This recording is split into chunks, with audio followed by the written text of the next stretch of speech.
the crew of Apollo 13. Jim Lovell, commander and veteran of 3 previous missions. He had orbited the moon Christmas 1968 on Apollo 8. Fred Hayes, his first time up, lunar module pilot. Jack Swigert, command module pilot. Okay, Houston, we've had a problem here. 5 guidance. Go guidance. We've had a hardware restart. I don't know what it was. Okay. Houston, we've had a problem. We've had a main B bus undervolt. You see an AC bus undervolt there, guidance? Or ECOM? Negative, flight. Believe the crew reported it. We got a main B undervolt. Is there any kind of leads we can give them? Or are we looking at instrumentation? Or we got a real problem or what? We're reading 0 N2 pressure in fuel cell 1 and 13 psi on fuel cell 3 O2 pressure. Okay. Yeah, that's because of AC. And it looks to me, looking out the hatch, that we are venting something. We are venting something out into space. Okay, let's everybody think of the kind of things we'd be venting. GNC, you got anything that looks abnormal in your system? Negative, flight. How about you, ECOM? You see anything that, with the instrumentation you got, that could be venting? That's a firm flight. Let me look at the system flight as far as the venting is concerned. Okay, let's start scanning. I assume you've called in your backup ECOMs? Flight, say again? Have you called in your backup ECOMs now? See if we can get some more brain power in this We thing? got one here. Roger.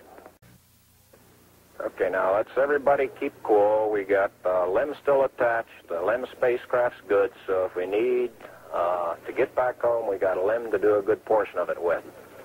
Okay, let's make sure that we don't do anything that's going to blow our CSM electrical power with the batteries or that will cause us to lose the main or the fuel cell number 2.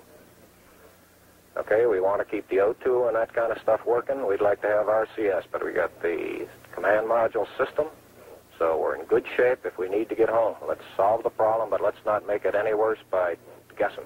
My concern was increasing all the time. It went from, I wonder what this is going to do to the landing, to I wonder if we can get back home again. Okay, ECOM, I'm coming back to you. Flight. Go ahead. I think the best thing we can do right now is start the power down. Right about then, it was quite apparent to me that it was just a question of time that the command module was going to be dead. You don't want to get fuel cell pumps off, do you? We can do that on fuel cell number 1 flight. Okay, well, let's make sure we don't blow the whole mission.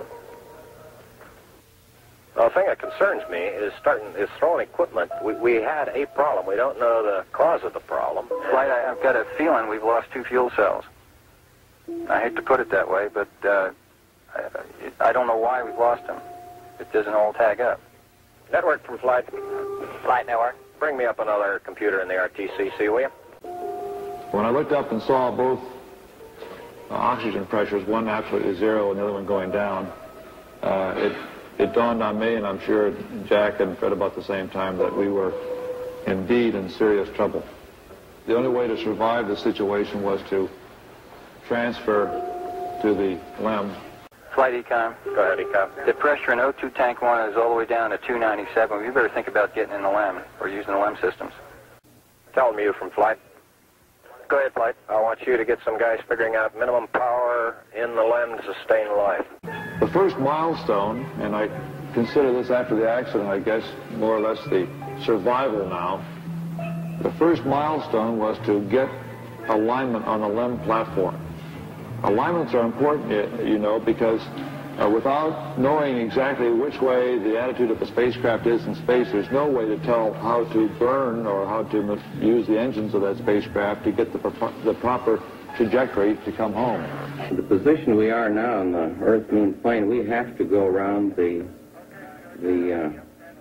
moon to get back if we're going to use the DIPS engine. You would have had enough capability with the SPS engine, but of course we don't dare use that now. So we have to go to the backside of the moon and come back. He needs to put his throttle to min also, Flight.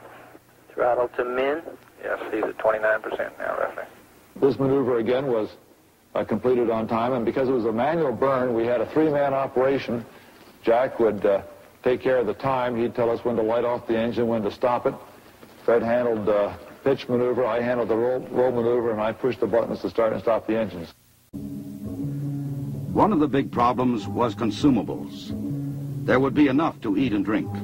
What we'll be doing till we get them back on the water is concentrating on everything that is their lives are dependent upon at the moment, rather than worrying about the accident, because there's nothing we can do about that now. It appears at the present time that everything is under control and that we have a safe situation at the moment. Hey, I want to say you guys are doing real good work. So are you guys, Jack. We are about 70 hours from home, and we think we have the situation in control. We've projected the consumables as I've described, and we have a plan for carrying out the rest of the mission. We've run these simulators both here and at the Cape and at the contractors continuously ever since last night. We've tried to simulate virtually everything that we've had the crew to do that is non-normal that they've done, and we've proven most everything that we've been able to run on the simulator prior to passing it up to them. There may be some details we haven't done, but at least we've checked the feasibility of everything we've done, and we'll continue to do that.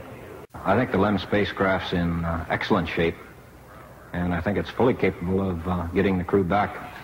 I think, as we have found before, every time we've put the LEM spacecraft to a test, it's always done much more than it was guaranteed to do, and I think this is a good case in point. Conserve the consumables, cooling water, electric power. The LEM water gun was leaking, and we shut that off. I guess it leaked about a quart of water, I would estimate.